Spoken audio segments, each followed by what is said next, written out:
주말에 보내드리는 고소의 전략입니다. 오늘도 최강욱 전 의원 오셨습니다. 어서 오십시오. 네, 안녕하세요. 아이고 요새 시끄럽습니다. 이게 정성호 본부장관이 뭘 잘못했다고 저렇게 문매를 맞고 있는지 갑자기 검찰개혁 방향이 좀 뒤틀리는 거 아니냐.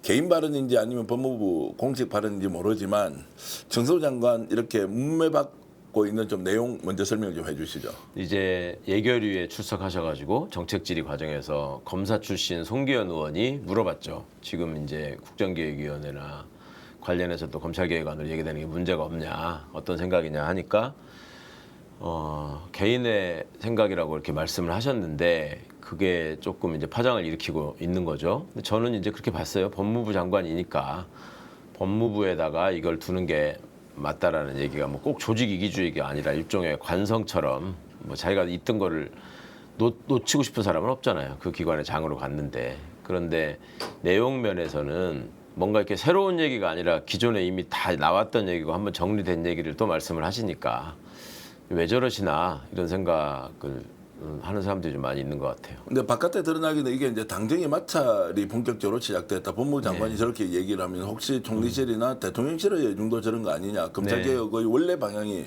완전히 뒤틀린다. 수사 기소를 분리하겠다고 하는 것을 지금 와가지고 다시 법무부에 중수청과 기소청을 두자라고 하는 이 안은 돌이킬 수 없는 것인데 그런데 왜 이렇게 했느냐. 그래서 이제 정성호 장관이 했던 발언의 진위가 무엇이냐라고 하는 질문이 많이 나오고 있습니다. 대통령이 저렇게 생각하시는 거 아니냐부터 시작해가지고 그다음에 수사기소 분리가 이런 식의 논란 속에서 또 표류하다가 결국 안 되는 거 아니냐 이런 걱정까지 있는데 정성호 장관도 그건 명확히 하셨잖아요. 수사기관하고 공소기관은 분리해야 된다 조직적으로. 그다음에 말씀 중에는 명시적으로 얘기는 안 했지만 그 두 기관 간의 인적 교류는 차단시켜야 된다. 이제는 갈라지는 거다.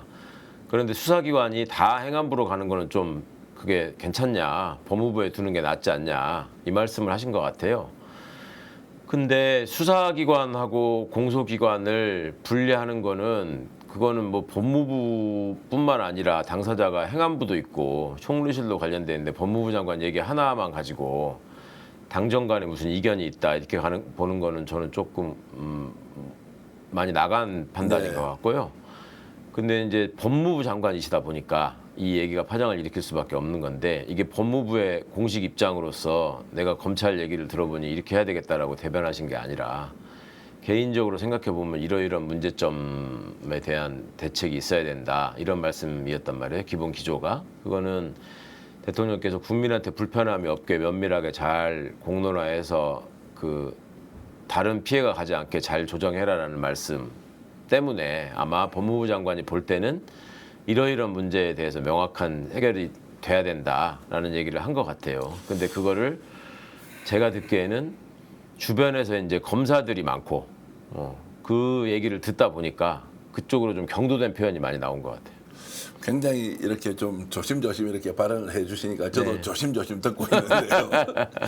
좀 이제 노골적으로 좀 질문을 드려보겠죠. 그러면은 수사와 기소의 분리라는 것을 이제 중수청이 수사를 하고 기소청을 만들어서 이제 기소청은 별도로 공소 유지만 한다 뭐 이런 내용이지 않습니까? 그러면은 정성호 장관 얘기대로 이거 분리하면은 다른 부처로 보내면 되는데 정성호 장관은 야 법무부 산하에 그대로 두는 것도 방법 아니냐 이 말은 야 그러면 검찰 수사 기소 분리를 왜 했느냐라고 하는 이제 근본적인 질문이 드는데 그게 나올 수밖에 없죠 그 얘기. 자 그래서 이거를 이제 어떻게 그러면 할 것이냐가 이제 핵심으로 지금 이제 떠오르고 있습니다. 행안부로 이걸 보내면 문제가 생깁니까?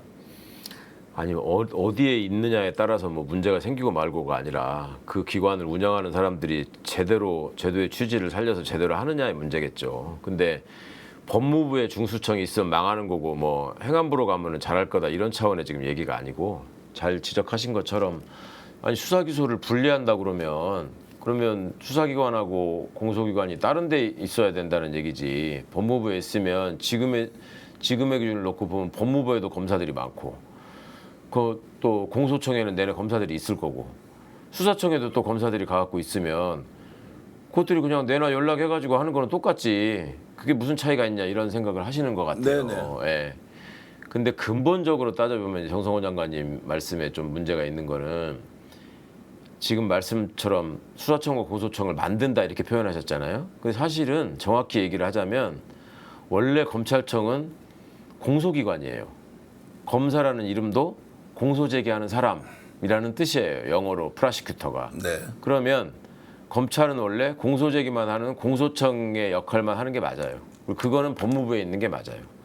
그런데 기존에 자꾸만 영역을 넓혀가면서 무소불위로 수사를 해야 되니까 권한이 집중돼서 폐해가 너무 컸다. 그러니까 수사는 못하게 해야 된다. 이게 검찰개혁의 핵심이잖아요.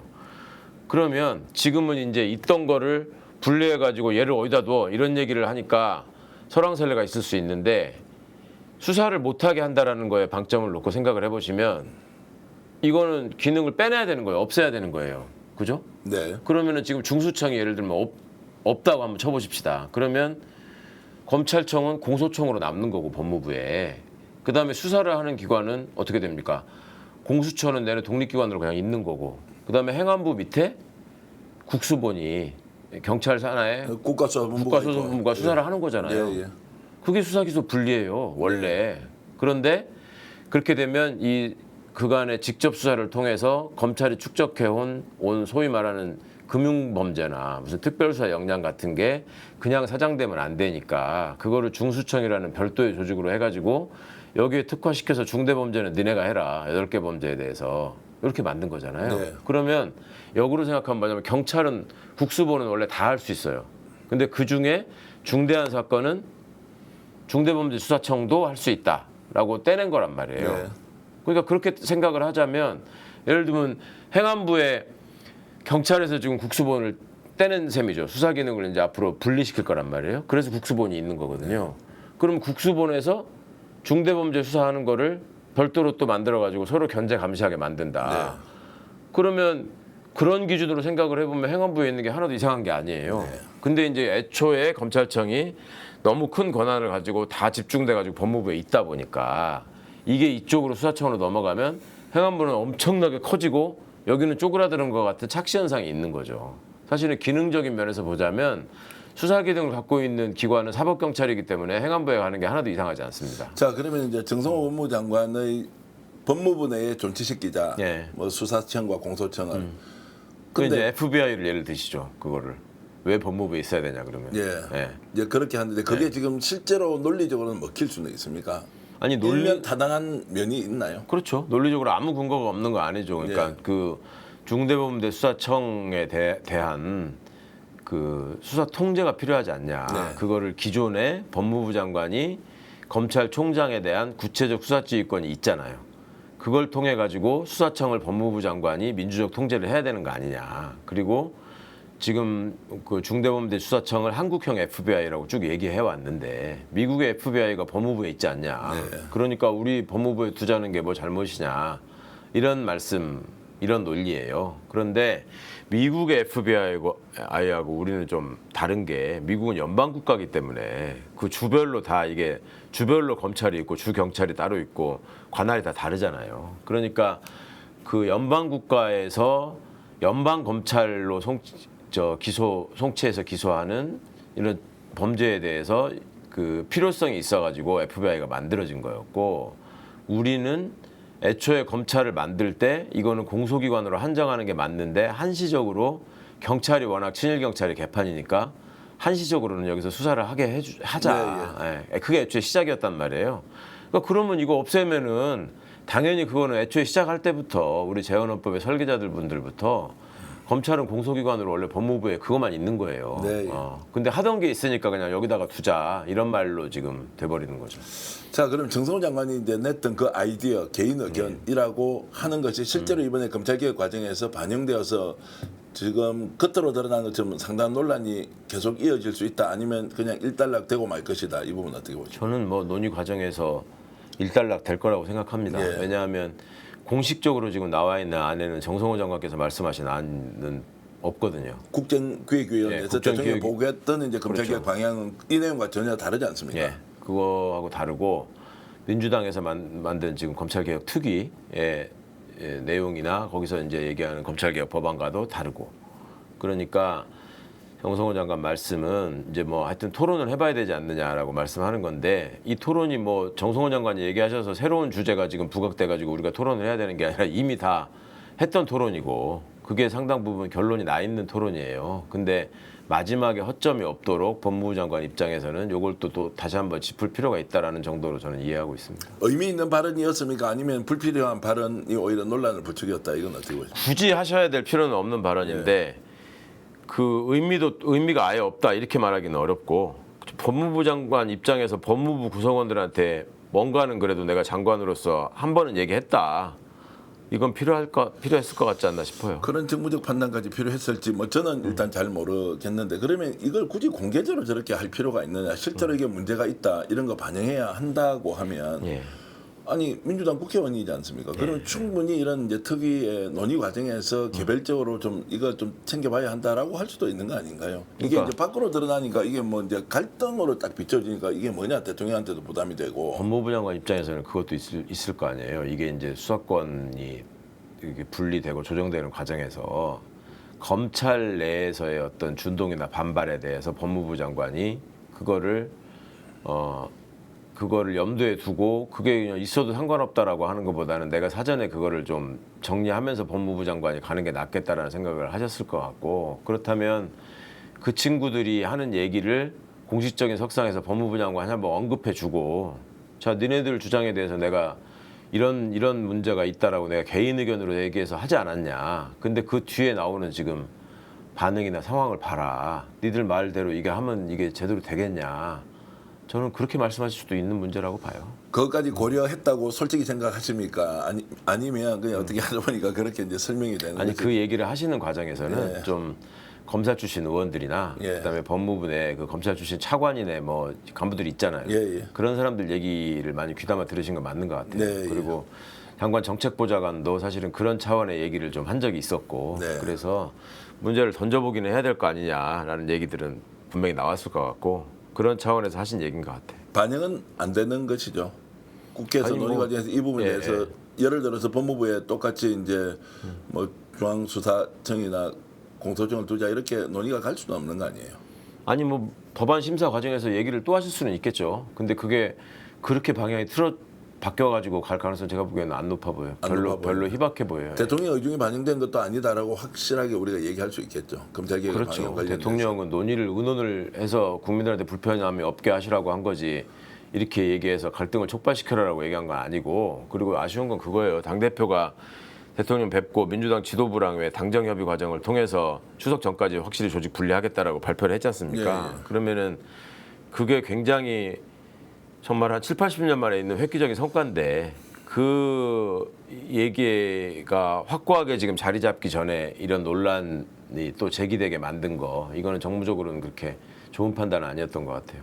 지금은 이제 외부 시민단체 참여연대, 인권연대 뭐 그리고 이제 그 학자들 중심으로 엄청 반발하고 아예 사표 내야 한다. 지금 윤석열 그 내란 종식과 관련돼서 여러 가지 개혁 과제가 있는데 지금 이게 뭐냐 일사불란하게 움직여도 될까 말 건데 법무부 장관이 저렇게 하는 것 받아들일 수 없다. 사퇴하라 이렇게 하는 요구는 좀 과한 것이다. 어떻게 보십니까? 아니 세게 지적할 필요는 있겠죠. 시민단체 입장에서 지금 사회자께서도 굳이 지금 법무부 장관이 이 상황에 그 얘기를 해야 되냐라고 생각하시는 것처럼 아니 시민단체 입장에서는 아니 그 새로운 얘기도 아니고 그 얘기를 뭐하러 지금 해가지고 뭐 하지 말자는 거냐 이런 어떤 경고음을 크게 내시는 거는 필요한 부분인 것 같은데 저는 적어도 그러니까 정성호 장관이 과거처럼 검찰 얘기를 듣고 거기에 홀랑 넘어가가지고 그 편을 들어가지고 내가 니네들을 대변하겠다. 내가 끝까지 이건 막는다. 그래서 내가 이 문제를 국회에 가서 제기하겠다라고 하는 차원에서 하신 얘기는 아닌 것 같다. 그 양반 입장에서는 소신을 갖고 했다는 이야기로 그러면은 그러니까 그 양반 입장에서는 하도 그런 얘기들을 하니 그래 내가 듣기에도 논리적으로 그게 완전히 말이 되는 얘기는 안 되는 얘기는 아니니까 내가 법무부 장관으로서 국회에 나가니까 그냥 개인적인 의견 한번 얘기해 볼게 라고 아마 다독거려 쓰지 않았을까. 근데 결과적으로 그거를 법무부 장관이 뒤에 개인 얘기였다고 수습을 해봤자 이런 파장이 있는 거는 지금 명확한 사실이고 저는 이게 지금 그게 검증되고 걸러지는 과정이라고 생각합니다. 장관의 주장이. 검찰개혁 문제는 자칫 잘못하면 국민들이 다 이렇게 소스라치게 놀라는 이 본능적 반응들이 있거든요. 이거 지금 이번에 제대로 처리 못하면 진짜 끝이다. 우리 다 죽는다라는 인식을 갖고 있기 때문에 이런 이제 정성호 장관의 발언이 이제 더 논란이 되는 것 같고 그러면 대통령실 내부에서는 지금 이런 내용들이 일목요연하게 네. 잘 정리가 돼 있다 이렇게 보십니까? 지금 거기도 뭐 민정수석도 있고 네. 여러 비서관들이 검사 출신들이 있지 않습니까? 어떻게 보십니까? 그게 내부 사정을 제가 정확히 다 알 수는 없습니다만은 뭔가 팔짱 끼고 지켜보고 있는 수준에 지금 아직까지 머물러 있는 것 같고 그 과정에서 민정수석이나 민정비서관이 검사 출신이다라고 하는 게 영향을 미치고 있는 거 아닌가 하는 의구심을 갖고 있는 사람들이 있는 것 같아요. 그러니까 일종의 침대 축구라고 표현을 하는데 네, 예. 이건 뭐 굳이 뭐 우리가 나서가지고 사실은 이게 이 문제가 민정수석실이 주무부서로서 좀 주관을 해가지고 이러저러한 상황이 생기지 않게 논리도 개발해가지고 얘기하고 또 사전 조율을 통해가지고 이런 덜컥 발언이 안 나오게 해야 될 필요도 있거든요. 근데 그 역할을 지금 못하고 있는 건 맞는 것 같아요. 네. 그래서 어느 정도 이런 공감대가 있는 것도 사실이다. 그러나 대세가 될 수는 없다. 그렇죠. 이제 걱정은 된다. 아니 왜냐하면 그 모든 제도 개선에는 그 부작용을 얘기하는 어떤 반대 의견이 있게 마련인데 지금 보면은 그냥 이런 거 저런 거 다 떠나서 생각해 보면은 검사들 입장에서 현 상황에서 자기들한테 제일 유리한 얘기 아니에요. 정성호 장관 얘기대로 된다면 그죠? 바뀐 게 없는 거죠. 그렇죠. 그러니까 뭐 아니 바뀐 거가 없는 건 아니죠. 그렇다고 바뀌는 건 맞는데 조직이 쪼개지니까. 근데 우리가 걱정하는 거는 이게 만약에 다시 또 한번 정권이 바뀐다고 생각할 때 법무부에다 그냥 놔두면 합치자 이렇게. 다 바로 합치자고 할 예, 것이고 오히려 또 쥐들은 말하자면 공소청이 보안 수사라는 이름으로 수사하는 기능을 추가해서 갖고 있고 그 다음에 중수청은 중수청대로 또 막 달리고 네. 그러면 오히려 지금 검찰보다 더 커지는 거 아니냐. 예를 들어서 법무부 장관을 한동훈이가 하고 검찰총장을 윤석열 같은 놈이 하면 똑같은 짓을 또 할 거 아니냐. 이런 걱정인 거니까 그래서 이제 이걸 분리해서 수사기관들은 행안부에 모아놓고 다른 견제 방식을 생각해야 된다는 얘기가 너무나 자연스럽게 받아들이는 것. 정성호 장관께서 추가 발언은 이제 안 하시겠죠. 지금 이런 와중에도 혹시라도 다시 이 것을 이제 원론적으로 반복한다 이렇게 되면 이제 이거는 장난이 아니다. 이게 그냥 사적 의견이 아니다. 뭐 이렇게 할 수도 있는데 추가 발언을 할 것이다 말 것이다 전망할 수 있겠습니까? 하실지 안 하실지는 지금 절대 안 하겠다는 말은 안 하고 토론이 필요하다 이 말까지 나왔잖아요. 예. 그러니까 법안 심사 과정에서나 이런 데서 이런 의견도 있다. 이런 것도 검토해야 된다는 얘기를 아주 안 하지는 않을 것 같아요. 네. 그래도 말을 했으니까. 근데 그거를 관철시키기 위해서 예를 들면 그걸 해결하는 방식은 여론에 호소한다거나 그다음에 조직적으로 뭔가 동원돼 가지고 이거는 이렇게 가면은 큰일이다. 나라에 큰 문제가 생기고 시민들에게 피해가 간다. 이런 식의 얘기를 과거에 문재인 정부 검찰개혁 법안을 추진할 때 보면은 왜 조직적으로 하지 않습니까? 온갖 것들이 다 나서 가지고 한 마디씩 하잖아요. 근데 그런 상황으로 갈지는 못할 것 같고 권한 측면에서 보면 이게 입법 영역이니까 국회가 책임지고 그렇죠. 법안을 만들고 거기에 대해서 국민들한테 평가하고 책임지는 거 아닙니까? 그런데 그러면, 이제 정부의 예. 의견이라는 게 또 있을 수 있는 거니까 예. 국회 법안 심사 과정에서 그러니까 아예 넌 말을 하지 마라 이렇게까지 하는 건 좀 지나친 것 같고 이런 얘기들이 불필요한 오해나 잡음을 발생시키지 않도록 사실은 이런 상황이 생기면 수구족벌 언론 입장에서는 어떻게든 갈등을 지금 증폭시켜야 되거든요. 지금 그렇게 하고 있습니다. 예. 저희들도 사실 흥분해서 이거 큰일 나겠다라고 이제 그러니까 우려를 하고 어떻게든 있으니까요. 증폭시켜야 되고 이제 그렇게 해가지고 틈이 생기면 이제 검찰이 또 조직적으로 준동하는 일이 또 생기지 않는다는 보장이 없고 그러니까 이런 점들에 대해서 당정 협의가 조금 더 면밀하게 앞으로 추진되겠죠. 추미애 법사위원장 이 문제에 대해서 잘 알고 있을 거 아닙니까? 예, 민영배 그렇죠. 의원만 일단 발언을 했고 다른 분들은 그냥 좀 지켜보는 것 같습니다. 여러 가지 상황을 이제 좀 관망을 하는 것 같은데 어쨌든 영향이 크게 미치지는 않겠다라고 정리하면 되겠죠. 추미애 법사위원장은 법사위원장이시니까 앞으로 법안 심사 과정에서 생길 수 있는 오해를 없애게 하기 위해서 지금 말씀 안 하시는 것 같고 예. 민영배 의원은 검찰개혁 특위위원장이니까 당연히 당에서 논의된 얘기와 다르다.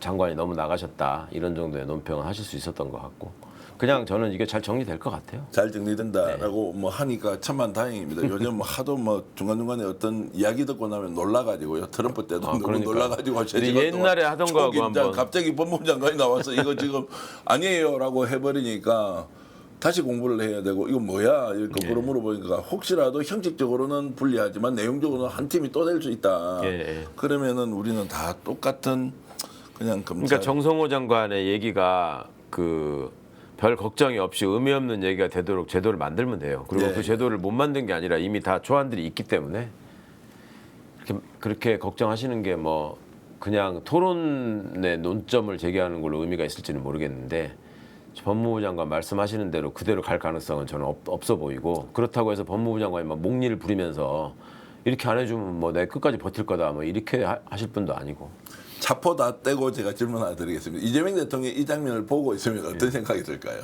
이재명 대통령? 이재명 대통령이 지금 정성호 장관이 했던 발언하고 국회에서 이런 걸 보고 있으면 예. 대통령 어떤 생각이 들까요? 그러니까 대통령 입장에서도 이거 지금 당정협의를 좀 더 면밀하게 시켜야 되겠구나 그 생각을 예. 하시겠죠. 아 오히려 뭐 이런 문제제기 있었으니까 제대로 소화를 잘 시켰으면 좋겠다. 네. 예, 정성호 장관을 뭐 미워하거나 이렇게는 하지 않으시겠다. 그러니까 이제 이 지점에서 제가 볼 때는 대통령님보다도 오히려 저기 행안부 장관이 예. 또 민정수석이 나는 어떻게 해야지 이런 고민이 좀 있을 것 같아요.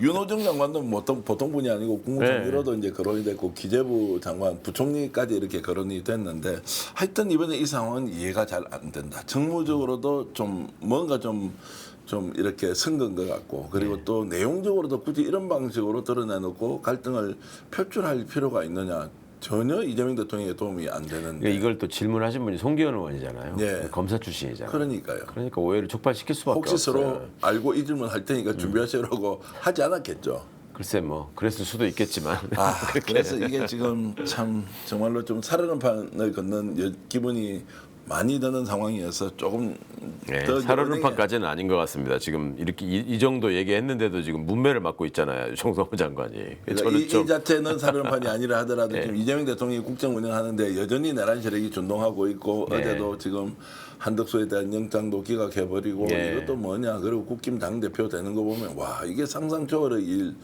뭐 이제 이런 것들이 있으니 너무나도 대통령이 잘하고 있음에도 불구하고 또 지지율은 좀 답보 상태인 것 같다. 오죽하면 스픽스가 이제 여론조사 회사하고 우리도 여론조사를 좀 해보자라는 이제 마음이 들 정도로 지금 왜냐하면 걱정이 너무 많이 되니까 그 정말로 이제 100년 만에 온 이제 국군 융성의 기회를 이재명 대통령이 잡았는데 이거 정말로 제대로 가져가면 이제 완전히 다른 대한민국이 만들어질 수 있다는 생각을 하기 때문에 저처럼 걱정하는 분이 실제 많습니다. 그리고 정성호 장관이 좀 잘해 주셨으면 좋겠다. 진심으로 잘 알고 있는 분이지 않습니까? 그렇죠. 그래서 잘해 주셨으면 좋겠다. 정성호 장관님 스타일에 비춰보면 또 그래 정성호 장관이 또 스타일대로 또 얘기하셨네 이렇게 보이는 측면이 또 있어요.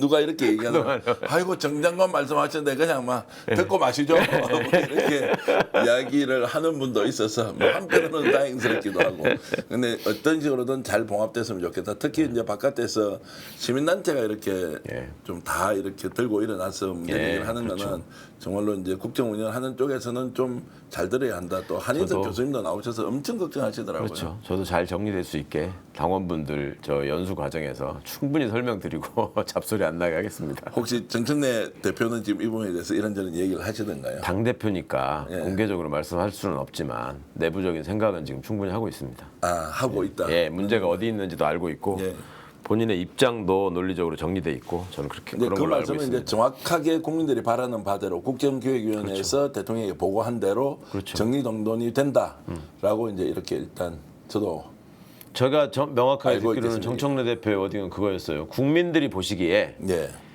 검찰 개혁의 어떤 틈이 없이 확실하게 검찰은 해체되는구나라고 보실 수 있게 해야 된다.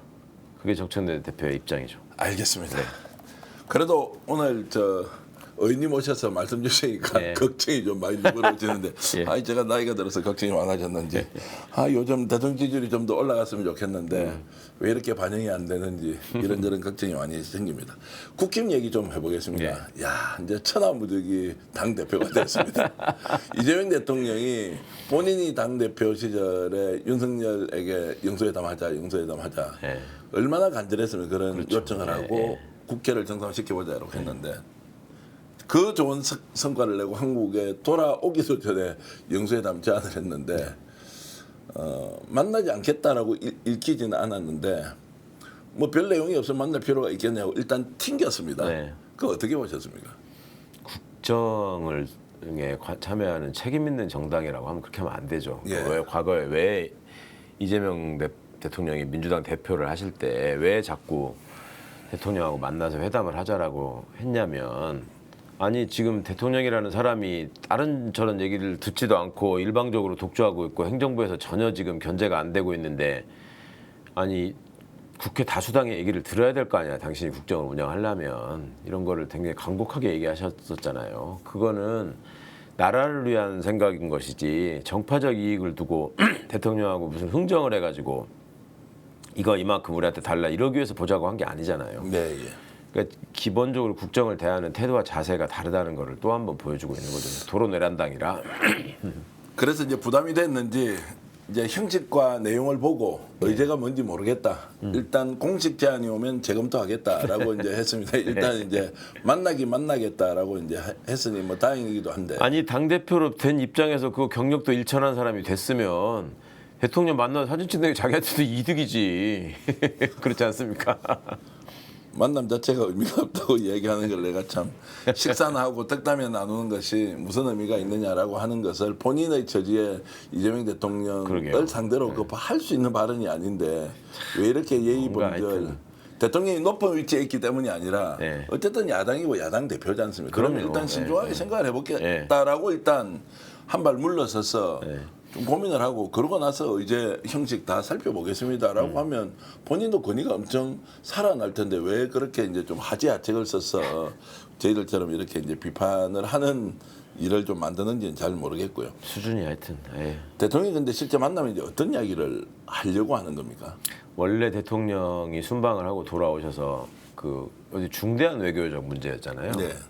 통상 문제이기도 하지만 그런 점에 대해서 국가의 지도자들한테 설명하는 건 일종의 관행처럼 있어 왔죠.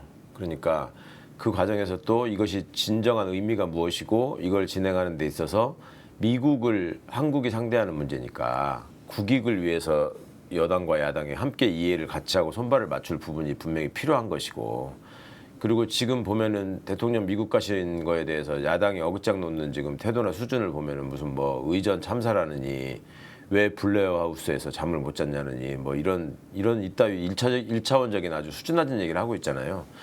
근데 그거를 좀 극복하기 위해서라도 이게 지금 세계의 통상 질서가 지금 어떻게 변화할 것 같고 그 과정에서 우리는 어떻게 지혜롭게 대처를 해야 할 것이며 어떻게 하는 게 가장 우리의 이익을 지키는 것인지 그리고 그 과정에서 미국에서 한국을 대상으로 이러한 요구를 할 때 우리는 어떻게 그걸 단결해서 막아낼 것인지 이런 얘기들을 대통령 입장에서는 굉장히 협조를 구하고 싶은 생각이 있으실 거 아니겠어요.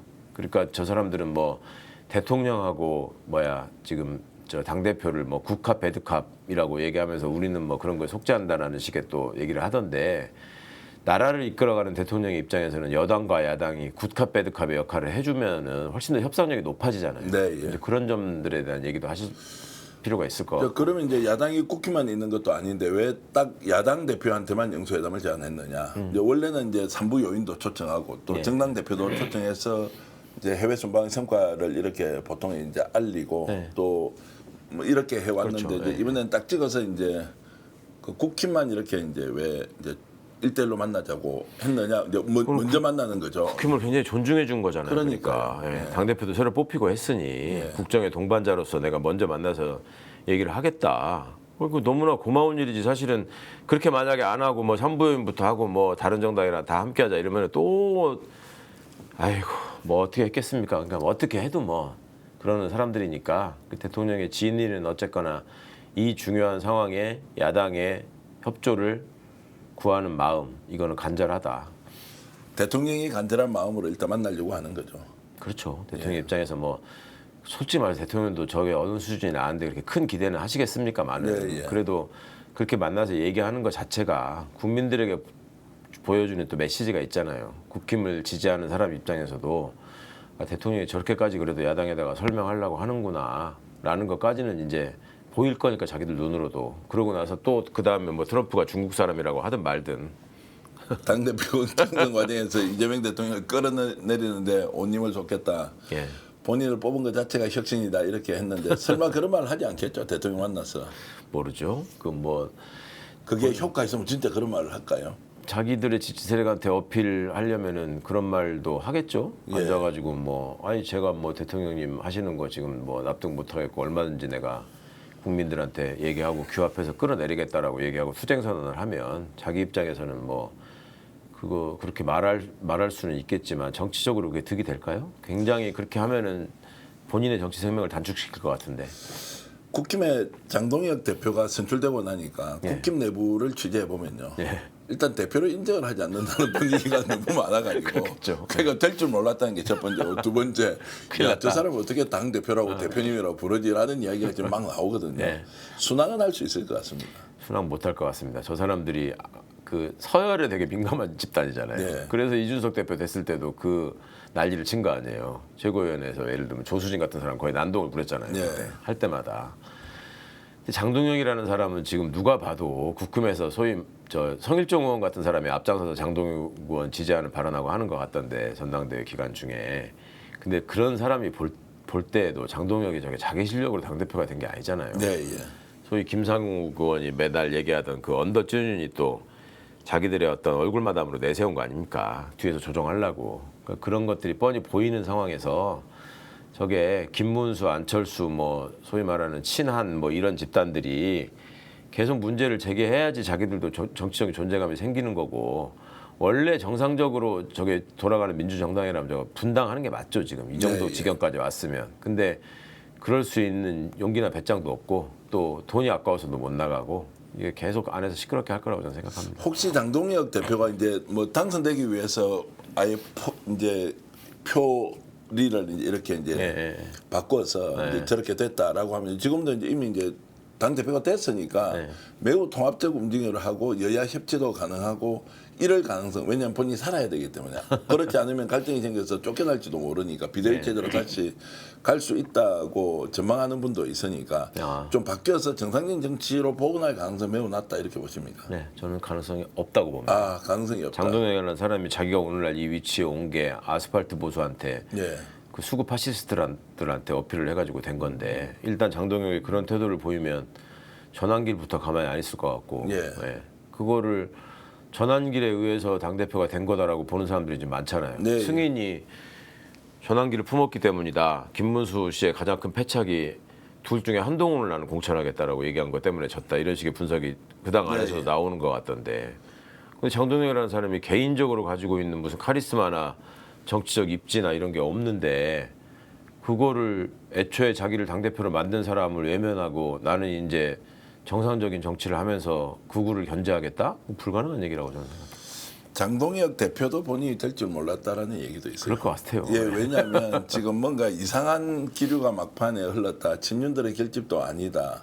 그리고 예를 들어서 안티 한동훈이 예. 오히려 역작용으로 뭐 이쪽에 표를 모았다라는 것도 부분적으로는 맞지만 본질적으로는 지금 국힘 내부에 우리가 보이지 않는 예.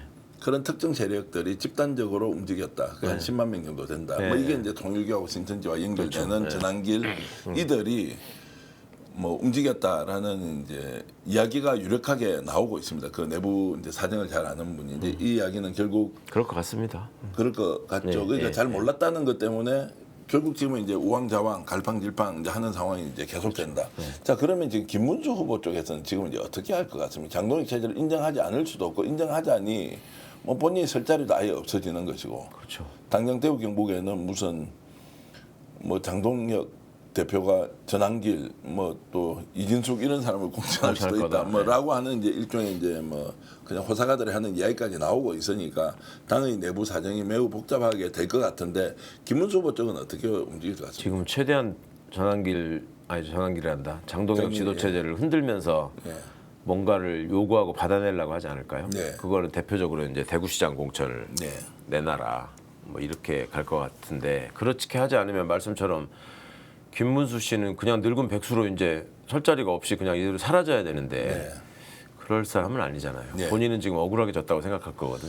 자 이제 이런 상황에서 이제 정청래 민주당 대표가 이제 어떻게 할 거냐 이제 예. 국힘와의 관계 설정 이제 이런 부분은 일단 뭐 화는 보냈습니다. 네. 그리고 이번에 이제 뭐 여야 영수회담이 끝나고 나면 대통령 초청하는 뭐 자리에서 이제 악수는 할 것 같은데 내용적으로 지금 이제 국힘 관계를 민주당이 어떻게 풀어갈 것인지도 좀 방향을 말씀 좀 해주시죠. 정청래 대표 스타일상 대통령의 국정에 부담이 국정 운영에 부담이 가지 않는 범위 내에서 당 대표로서 이 내란 세력이 다시 장악한 국힘을 절대로 용서할 수 없다라는 식의 메시지는 계속 발산할 것 같아요. 네. 저런 식으로 반성도 하지 않고 어깃장 놓는 집단을 부분을 용인하면서 갈 수는 없다라는 얘기는 하겠지만 형식적으로는 늘 행사에서 만나야 되고 이제 앞으로 계속 어떤 이런저런 이벤트들이 많이 있을 거기 때문에 전적으로 뭐 외면하고 그 악수하지 않고 뭐 이렇게 끝까지 간다라고는 안 할 것 같고 그렇지만 내용적으로 뭔가를 타협하고 양보하는 일도 없을 것 같고 자, 이재명 대통령 스타일로 보면 이번에 영수회담 해서 그 상황이 별로 안 좋았습니다. 예. 그렇다고 해서 대통령이 그만 만납시다라고 하지 않을 것 같은데 또 만나겠습니다. 또 만나겠습니다. 이제 이렇게 할 때 민주당은 어떤 스탠스를 취해야 하느냐. 이재명 대통령은 어쨌든 야당을 설득하기 위해서 끝까지 노력할 사람이다라고 저는 판단을 하고 있거든요. 네. 그때 이제 민주당이 어떤 역할을 좀 해줘야 할 텐데라는 그렇겠죠. 생각이 좀 듭니다. 일단 그 대통령에 대해서 보이는 무례한 태도나 예. 불합리한 태도가 있다면 민주당이 세게 그걸 지적할 것이고 그 다음에 국정 동반자로서 야당이 정신 차리고 제대로 국정 운영에 참여하기를 촉구하는 얘기를 계속 할 것이고 대통령 입장에서는 자꾸 만나자 뭐 이렇게 하시는 이유가 이 자신감이 있기 때문에 그렇다고 생각하거든요. 그러니까 와서 내가 당신들한테 충분히 얘기를 할 테니까 반론 한번 펼쳐봐라. 그리고 너네들도 국민들한테 정치적 평가를 받아라. 그런 생각이신 것 같아요. 그리고 내면으로는 민주당도 그렇고 대통령실도 그렇고 저것들이 지금 그간에 준비도 안 돼 있고 공부도 안 돼 있어서 정책적인 대응을 못한다. 그런데 그게 단순히 그냥 저게 지리멸렬 해가지고 무너지는 상황으로 그냥 우리가 즐거워만 할 일은 아니고 저 사람들도 뭔가 현실은 정확하게 인지를 하고 있을 필요는 있으니까 현실은 알려주기는 하겠다. 그렇지만 뭐 큰 기대는 안 한다. 그리고 대통령이 워낙 그 자신감과 실력이 있는 분이니까 어찌 보면 국민들에게 야당의 지금 수준을 직접 보여줌으로 해서 그로 인해서 생기는 그 공론화 과정을 통해서 야당이 태도를 바꾸도록 자꾸만 이렇게 장에다가 내놓는 그러니까 그런 거 있지 않습니까? 국무위원들도 국무회의 생중계한다고 하면 돌아가서 공부해야 되잖아요. 다음에 네, 예. 언제 카메라가 나를 비출지 모르는데 그러니까 야당도 좀 공부해라 뭐 이런 뜻도 포함되어 있을 것 같아요. 두 번, 세 번 실패하더라도 계속 대통령은 야당과 네. 만나자라고 해야 되는 게 맞습니까? 아니면 어느 순간 도저히 안 되겠다. 그냥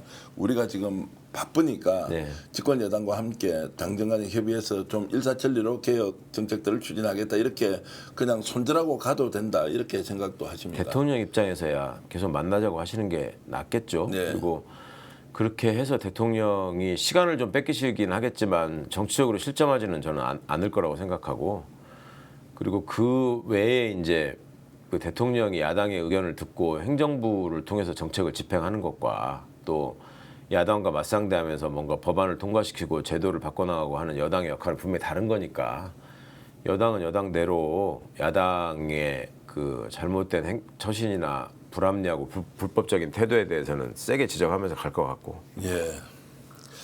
이번에 그 최강욱 의원 이제 사면 복권 네. 이렇게 했지 않습니까? 최근에 제가 이제 국민의힘 쪽에 누굴 만나가지고요. 네.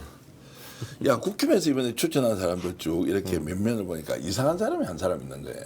예. 도저히 이거 사면 복권 대상이 아닌데. 제가 이제 이 말씀을 드리는 거는 정말로 비교할 수 없을 정도. 한쪽은 정치범으로 탄압받았던 줄, 한쪽은 정말로 부정부패 사범들 이렇게 하는데 한 사람이 딱 끼어 있어요. 네. 도저히 이해가 안 되는 사람이 있는데 누가 이 사람을 끼워 넣었지라고 생각을 하니까 이제 대충 제가 이제 추적을 해서 찾아내긴 했습니다. 누가 있었어요? 예, 그 뭐 은행 출신 지주회장이 한 사람이 있었는데요. 뭐 전혀 들어갈 사람이 아닌데 하여튼 한 사람이 있었어요.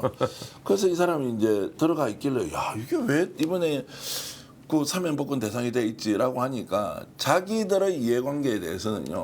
깨알 같은 방식으로 사면 복권 명단을 만들어서 딜을 했다는 거예요. 제가 말씀을 드리는 그랬겠죠. 이유는 그러면 대통령이 사면 복권을 하고 어쨌든 필요성이 있다는 것 야당을 그렇게 존중을 했지 않습니까? 예. 그러면 대통령이 영수회담을 하거나 아니면 정말로 국정 현안 중에서 도저히 대화할 수 없는 건 제쳐놓고 대화 가능한 것은 10%든 20%든 정치를 복원시켜야 되잖아요. 그렇죠. 빼먹을 거는 알곡처럼 속 빼먹고는 그것도 다 부정 비리 뭐 이런 거예요. 예. 그런데 중요한 국정 현안에 대해서는 대화를 하지 않겠다고 마치 자기들은 뭔가 대단한 이제 이렇게 하고 있는 게 너무나 못마땅해서 뭐 이름을 이야기하면 또 논란이 될 것 같아서 최근에 제가 방송에서 발언을 잘못해가지고요. 막 지역에 가니까 너무 논란이 돼 있어가지고 제가 요즘 이제 조심조심 하는데 어쨌든 이제 그런 것들을 현실적으로 안다면 좀 적극적으로 나와서 대화할 건 대화하라 이런 말씀을 좀 드리고 싶은 거죠. 아니 당연히 대화를 하고 국정에 동참하고 뭐 그 과정에서 자기들이 야당으로서 챙길 걸 챙기는 게 맞는 게 그게 정치지. 저렇게 어거지 쓰고 저 길바닥에 가가지고 아니 지금 내일부터라도 그러면 그거 하지 말고 본인들이 다짐한 것처럼 이재명 대통령 끌어내리기 위해서 장외 집회하라고 한번 해보십시오. 저 사람들 장외 집회도 저 호의호식 하던 사람들이라고 익숙치 않아가지고 사람들도 별로 이제 의원들도 참석도 안 할 거예요 아마 하고 몇 번은 나가도. 아이고, 하여튼 이제 그런 이제 정당인데 여러분들에게 알려드리면 자기 필요한 거는요. 실제로 사면 복권 받을 때요. 깨알처럼 해가지고요. 뒷구멍으로 다 챙기고. 아니 진짜로 뒷구멍에서 네, 다 챙겨 먹고는 지금 야 이제 정치 좀 복원하자고 하니까 그 사면 복권 다 받아놓고 또 대통령 욕해요. 그러니까요. 그리고 사면 복권 된 사람 한번 비교 한번 해보시라고. 비교가 안 됩니다 정말로. 제가 이제 이 말씀을 드리는 게 오히려 참 대통령의 그런 이제 좀 결단이 누가 될까 싶어서. 제가 뭐 이런 말씀 드리니까 요즘 그 정교환이라는 자가 대통령에 대해서 아부를 너무 많이 한다 이렇게 누가 하길래 제가 웃으면서 했죠. 아부를 100번 전번을 하더라도 잘하는 거 잘한다고 해야 된다고. 그럼요. 못한다면 비판을 하죠. 그리고 그 마지막 판단은 언론이 하는 게 아니라 바로 이제 정치하는 분들이 판단하고 국민들이 평가받는 거 아닙니까? 지금까지 하는 거 보면 대통령은 진심으로 정말 국민을 통합하는 대통령으로서 제대로 일해보겠다라는 거를 여러 번 보여주잖아요 지금. 근데 그거를 이 국힘이라는 집단은 아무런 정책 대안이나 고민이 없이 그냥 안티 민주당, 안티 이재명 이거 가지고 지금 연명해온 역사가 길어요. 그러니까 애초에 실력이 없으니까 지금 악만 써대는 건데 이거를 국민들이 또 모르실 거라고 기대하고 있거든요. 그리고 어차피 선거 때 되면 또 40%는 우리 찍는다. 그리고 우리에게는 강남과 영남이 있다. 이런 생각을 하는 것 같은데 그럴수록 우리 대통령이 적극적으로 야당에게 대화를 요청하고 손을 내미시는 모습이 결국 다음 지방선거를 통해서 결과로 나타날 거라고 저는 봅니다. 저도 적극적으로 설득해 보겠습니다. 국민의힘을 어떻게 설득할 수 있겠느냐 한계가 있지만 내일도 점심때 국힘 다선 중진 의원 한번 만나서 만나기로 했는데 이런저런 이야기를 해서 대화할 건 대화 좀 하고 싸울 건 싸우고 이렇게 좀 구분할 필요가 있지 않느냐. 더 좋은 나라 만들려고 하는데 제가 이제 꽤나 기술로 말씀드리는 게 아니고 실제로 이재명 대통령이 하고 있는 모든 행동은 진심을 담아서 최선을 다하고 있다는 거 여러분 느끼지 않습니까? 그래서 이제 지켜보는 저희들로서는 그런데 좀 조응하고 좀 호응하면서 정치가 좀 생동감 있게 바뀌면 좋겠다는 생각을 하는 것이죠. 오늘 시간 가는 줄 모르고 또 우리 정하고 의원 말씀 제가 잘 들었습니다. 오늘 고소의 전략 정말로 정하고 의원과 함께 주옥 같은 말씀을 들었는데 다음 주까지 이렇게 듣고 또 그 뒤에는 이제 띄엄띄엄 저는 아쉬워서 죽겠는데 그래도 정하고 의원 시간 날 때마다 모시면서 여러분들과 함께 하겠습니다. 시청해 주신 여러분 고맙습니다. 안녕히 계십시오. 감사합니다.